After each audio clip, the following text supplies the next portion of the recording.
ఒక్కటే కుటుంబంలో ఒక్క నిమిషంలో ముగ్గురు మహాలక్ష్ములు ఈ భూమి మీద నుంచి లేకుండా వెళ్ళిపోతే ఎలా ఉంటుంది తెలుసా? కుటుంబానికి ఎలా ఉంటుంది? వాళ్ళ అమ్మగారికి ఏం చెప్పాలో కూడా అర్థం కావట్లేదు. ఆవిడ ఆర్తనాదాలు వింటే రాళ్ళు కూడా కరిగిపోతాయి. రాళ్ళని ఎందుకు అంటున్నానంటే మన డెమోక్రసీలో మన లీడర్స్ ఎవరైతే ఉన్నారో, హైదరాబాద్ నుంచి ఏ అవుట్స్కట్స్కి వెళ్ళాలన్నా, ఏ ఊరికి వెళ్ళాలన్నా పెద్ద పెద్ద రోడ్స్ ఉన్నాయి కదా.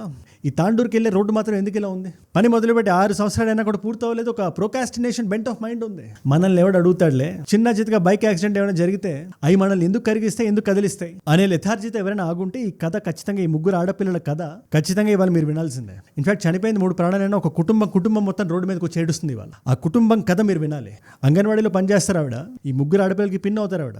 బస్సు కాకుండా ట్రైన్ ఎక్కుంటే బ్రతికేవాలని చెప్తున్నారు కదా, ఆ తల్లికి ఏం తెలుస్తుంది? ఆవిడ చెప్పి 24 గంటలు కూడా గడవకుండా ఒక ప్యాసింజర్ ట్రైన్ వెళ్ళి గూడ్స్ బండిని కొట్టేసి ఆ ప్యాసింజర్లో ఒక 6 మంది చనిపోయారు. అట్లీస్ట్ ఇప్పటిదాకా మన కన్ఫర్మ్ రిపోర్ట్స్ ఏదైతే బయటకు వస్తుందో ఆ నంబర్ 6 అంటే భారతదేశంలో మనం బస్సులో వెళ్తున్నాం, ట్రైన్లో వెళ్తున్నాం, రోడ్డు మీద బైక్లో వెళ్తున్నాం, ఇలాంటి డిస్కౌంట్లే ఉండవు, ఇలాంటి డిస్క్రిమినేషన్లే ఉండవు. ప్రాణాలు దారాల్లో తెగిపోతుంటాయి. డెమోక్రసీ పరంగా మనం ఎవరికైతే ఓట్లు గుద్దామో వాళ్ళు గుండెలు రాళ్ళు అయిపోయి అవి కరెక్కుండా ఇలాంటి సంఘటనలు జరుగుతున్నప్పుడు చూస్తూ ఉంటాయి. నేను పలానా లీడర్, పలానా పార్టీ అని చెప్పదలుచుకోవట్లేదు ఇక్కడ.